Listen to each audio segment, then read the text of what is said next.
Assalamualaikum warahmatullahi wabarakatuh. Kami dari kelompok 9 yang beranggotakan 3 orang. Pertama itu Desti Ramelia, kedua itu Rio Saputra, dan yang ketiga itu Masama. Di sini kami akan membahas materi mengenai telaah terhadap ayat dan hadis tentang penciptaan manusia. Baiklah, materi pertama akan disampaikan oleh Masama, materi kedua akan disampaikan oleh Desti Ramelia, dan materi yang terakhir akan disampaikan oleh Rio Saputra. Manusia selain diciptakan sebagai makhluk Allah yang paling mulia, ia juga diciptakan sebagai khalifah di muka bumi dan berfungsi sebagai makhluk pedagogik, yaitu makhluk Allah yang dilahirkan dengan membawa potensi yang dapat dididik dan mendidik. Apabila potensi itu tidak dikembangkan, niscaya ia kurang bermakna dalam kehidupan. Oleh karena itu, perlu dikembangkan dan pengembangan itu senantiasa dilakukan dalam usaha dan kegiatan pendidik atau proses pendidikan. Selanjutnya, penafsiran terhadap ayat-ayat penciptaan manusia dilakukan dalam rangka mencari hikmah dan pelajaran yang ada di dalamnya dengan menggunakan akal, sehingga dengan rumusan ini penafsiran tidak berhenti pada tataran penggunaan akal, tetapi pencarian hikmah dan pelajaran yang bisa diambil dari tema yang dikaji. Selain itu, penciptaan manusia yang dimaksud pada bab ini adalah penciptaan manusia secara biologis dengan fase-fase telah disebutkan oleh Al-Quran. Yang pertama, penciptaan manusia dari tanah. Pengungkapan manusia yang tercipta dari tanah digambarkan Allah dengan bahasa yang berbeda-beda. Misalnya, Allah menggunakan kata ardun, tin, dan turab. Menurut sebagian pakar, bahwa manusia dikaitkan dengan tanah dalam unsur penciptaannya tidak lepas dari sinergi yang terjalin erat dengannya. Terlihat adanya ekosistem antara manusia yang berasal dari tanah dengan tanah yang merupakan tempat di mana manusia melangsungkan hidupnya berkembang biak. Manusia senantiasa memerlukan tanah, sedangkan pada saat yang sama tanah juga membutuhkan bantuan dari manusia. Mengkaji tanah berarti mengkaji manusia itu sendiri. Hal ini bisa dipahami karena unsur-unsur yang mirip antara keduanya. Penciptaan manusia dari tanah terdapat dalam surah Al-Mu'minun ayat 12. وَلَقَدْ خَلَقْنَا الْإِنسَانَ مِنْ سُلَالَةٍ مِنْ طِينٍ. 2. Penciptaan manusia dalam rahim.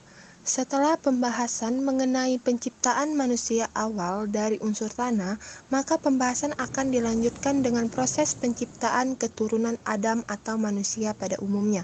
Proses ini diawali dengan fase nutfah atau mani. Allah menggambarkan proses ini di dalam Quran surat Al-Insan surat ke-76 ayat kedua. Inna khalaqnal insana min nutfatin amsyajin nabtalihi faja'alnahu sami'an basira. Allah mengatakan bahwa manusia diciptakan dari air mani yang tercampur. Air mani tersebut dihasilkan dari laki-laki dan perempuan. Dalam prosesnya, laki-laki menghasilkan sperma, sedangkan perempuan dikenal dengan ovum. B. Fase alaqah atau segumpal darah. Fase ini merupakan fase yang pertama penciptaan manusia setelah mani. Alaqah pada dasarnya dalam kamus-kamus bahasa diartikan sebagai segumpal darah yang membeku, sesuatu yang menyerupai cacing, hidup di air, dan bila seseorang meminum air tersebut, cacing yang dimaksud menyangkut di bagian tenggorokan dan sesuatu yang menempel atau yang menggantung. Alaqah ini menempel pada dinding rahim belakang perempuan. Pada minggu kedua, ia berubah dari segumpalan sel-sel menjadi susunan dengan dua tingkatan yang berbeda, yaitu tingkatan luar dan tingkatan dalam. Pada tingkatan yang pertama atau luar, terdiri dari sel-sel yang bertugas meminta makanan dalam bentuk zigot, karena sangat bergantung pada dinding rahim. Sedangkan pada tingkatan kedua atau dalam merupakan bagian kecil dari alaqah yang menjadi pembentuk janin atau dengannya terciptalah janin, yang dimana telah dijelaskan di dalam Quran surat Al-Alaq surat ke-96 ayat 1 dan 2. Iqra bismi rabbikal ladzi khalaq khalaqal insana min 'alaq. Fase mudghah atau segumpal daging. Fase selanjutnya setelah segumpal darah adalah mulainya janin pada rahim perempuan itu berbentuk sepotong daging. Fase ini mulai terlihat kira-kira pada minggu ketiga dari umur janin yang ada dalam rahim perempuan. Pada minggu-minggu tersebut terlihat nampak anggota-anggota tubuh manusia terpenting. Karena itu dikatakan bahwa pada minggu ini merupakan awal pembentukan anggota-anggota tubuh manusia. Anggota tubuh manusia yang terpenting yang terbentuk pada waktu ini adalah anggota bagian kepala, tangan, dan leher. Kemudian barulah pembentukan anggota tubuh yang lain. Dalam Al-Quran surat Ali Imran ayat 6, هو الذي يصوركم في الأرحام كيف يشاء لا إله إلا هو العزيز الحكيم. Kemudian yaitu D, fase tulang dan daging. Fase ini ditandai dengan mulainya perkembangan janin pada tahap selanjutnya, di mana daging yang semula pada tahap sebelumnya itu berubah menjadi tulang. Allah Subhanahu wa taala berfirman dalam Al-Qur'an surat Al-Mu'minun ayat 14.